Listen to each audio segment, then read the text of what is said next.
Bonjour à tous et bienvenue dans le Mag FM sur Radio Sensation, votre émission d'actualité locale dans le département. Et aujourd'hui, nous allons parler de l'exposition Le musée sort de sa réserve.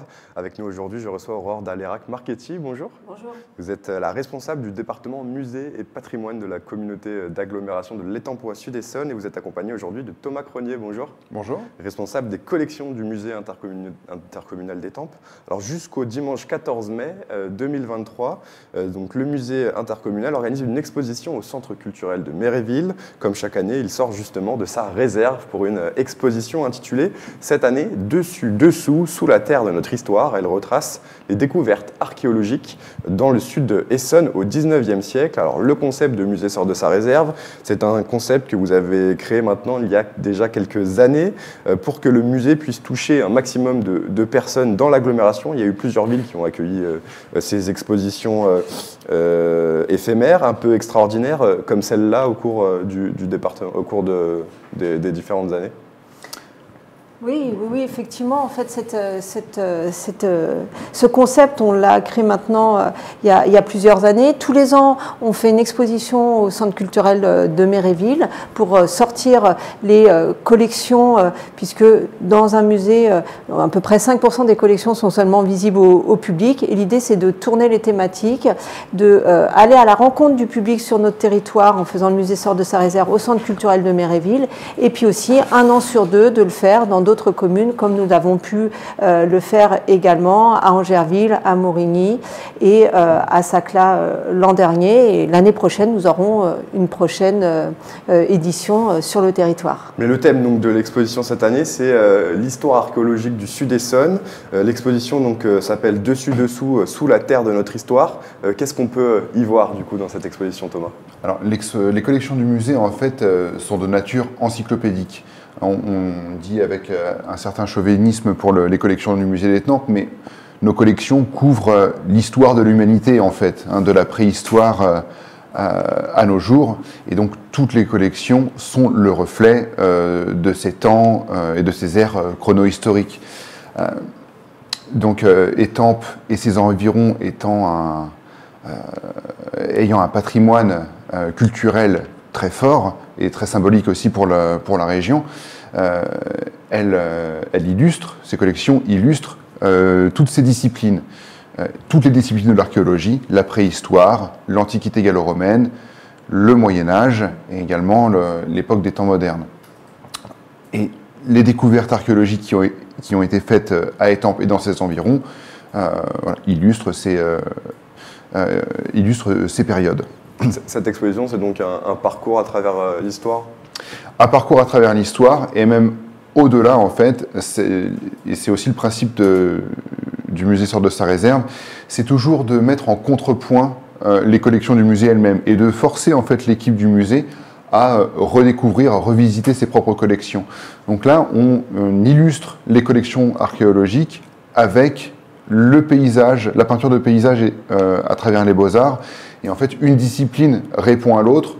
Par exemple, on a des découvertes archéologiques, on va dire à Étampes, du palais capétien médiéval, qu'on va illustrer avec une peinture de paysage représentant un panorama d'Étampes où on aperçoit tous les monuments emblématiques du Moyen-Âge.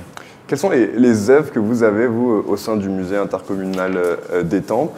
C'est un musée qu'on qualifie souvent d'encyclopédie locale à échelle locale de la communauté d'agglomération. Quel est le spectre un petit peu de toutes les collections que vous avez? Bon, on peut dire qu'on a une variété assez large. On peut aller des objets archéologiques qui peuvent être phares, comme des pièces de monnaie, des petits décors, comme on a un mercure qui est de très bonne facture, mais aussi on peut avoir de la céramique médiévale, que ce soit de la céramique commune du quotidien, l'ancêtre de la casserole, mais des tessons, beaucoup de tessons de céramique. Et puis on peut, ça, de l'archéologie, ça va être très, très vaste, de la hache polie, de la hache taillée, enfin, les choses dans le désordre. Et puis en beaux-arts, on va avoir de la peinture, on va avoir de la sculpture, on va avoir aussi de la faïence. Enfin, voilà, en fait, on a de la photographie, on va avoir une variété assez large, et comme le disait très bien Thomas, avec ce principe d'exposition, on les redécouvre très régulièrement en changeant notre point de vue. Alors ici, cette exposition est aussi importante, c'est parce que le musée est fermé actuellement pour travaux. Est-ce qu'on sait quand est-ce que le musée intercommunal d'Étampes va réouvrir au public ?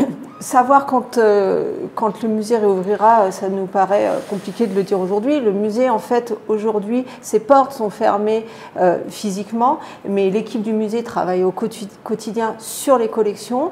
Et la mission que l'équipe mène aujourd'hui, c'est de s'occuper du chantier des collections, de reprendre à plat l'ensemble des collections, de les réétudier dans tous ces espaces de réserve, donc de les sortir plus pour s'en occuper, l'inventorier, en faire son récollement, mais aussi faire un constat de l'état sanitaire de nos collections pour pouvoir avoir et perpétuer cette mission que l'on a, c'est de pérenniser les collections auprès du public. Et le musée sort de sa réserve, nos actions pédagogiques et nos programmations que l'on peut mener au quotidien à l'échelle du territoire font que le musée est toujours présent et vit au quotidien sur notre territoire. Vous, Thomas, qui êtes responsable des collections du musée, c'est un gros travail au quotidien, tous ces travaux?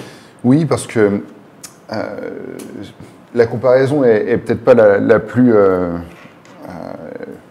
pertinente, mais j'ai souvent tendance à dire que les collections d'un musée, c'est un peu comme nous, êtres humains. Il faut s'en occuper, il faut les bichonner, il faut entretenir leur corps aussi et les soigner. C'est le principe de la conservation préventive, même restauration préventive ou conservation curative. Intervenir sur les collections pour qu'elles puissent perdurer le plus longtemps possible dans le temps. On dit souvent que les collections ne nous appartiennent pas, ni même à notre génération, mais aux générations du futur. Donc c'est pour ça qu'on les entretient, mais aussi on les étudie, de les étudier pour voilà, nos successeurs au musée n'est pas encore trop de travail à faire sur la connaissance des collections. Mais en attendant, on peut donc toujours visiter le musée en 3D sur Internet. Exactement. En fait, nous avions fait, lors du Covid, une numérisation de la collection permanente du musée. Et cette visite en ligne, comme 9 autres bâtiments et lieux patrimoniaux de l'Étampois Sud-Essonne, sont visibles sur le site de l'agglomération. Pour finir cette émission avec vous, je voudrais parler donc de ce qui va se passer à partir donc de ce mois-ci, du mois d'avril et jusqu'à décembre. Vous organisez des visites du pays d'art et d'histoire de l'Étampois. Une programmation a été préparée donc avec tout un tas d'événements. Alors quel est le but général de cette opération ? En fait, tous les ans, puisque l'agglomération est labellisée Pays d'art et d'histoire, et que c'est le seul territoire du département qui l'a obtenu, nous avons comme but de faire une programmation de visites, d'animations, d'ateliers pour le jeune public, d'expositions, d'événements, pour que le public du territoire s'approprie et connaisse son territoire.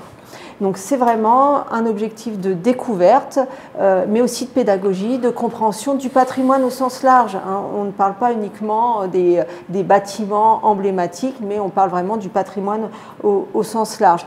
Et ce sont des actions que l'on croise avec des différents acteurs, que ce soit le spectacle vivant, que ce soit avec des producteurs locaux, avec le musée évidemment, où nous travaillons toujours en interaction, le musée et le patrimoine étant intimement liés, c'est un moyen également de découvrir notre territoire. Pour finir, un mot sur ce qui va se passer le samedi 13 mai à l'occasion de la Nuit européenne des musées. Comment est-ce que vous allez y prendre part ? Alors, oui, vas-y.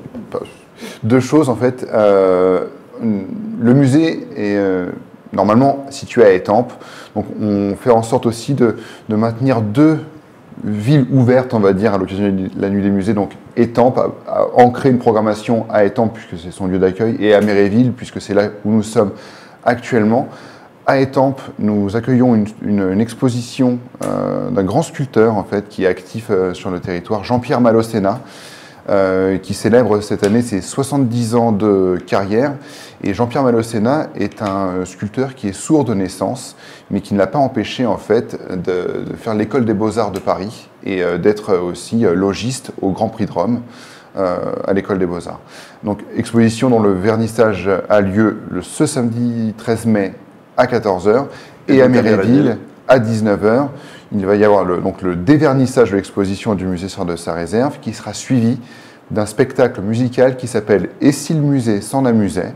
C'est-à-dire que Éric Guilleton et Margot Maca, deux auteurs, compositeurs, interprètes, vont, avec notre aide complice, en fait, illustrer en chanson les collections du musée, mais un répertoire issu de la chanson populaire française des années 50 à nos jours. C'est une visite insolite, émouvante et surtout très drôle. Bien, merci beaucoup à tous les deux d'avoir été avec nous, Aurore Dalérac et Thomas Cronier, dans le Mag Essonne. Je rappelle donc l'exposition Dessus, dessous, sous la terre de nos ancêtres est visible jusqu'au dimanche 14 mai au Centre culturel de Méréville. Et vous pouvez retrouver cette émission en replay sur notre site internet et sur notre application Radio Sensation.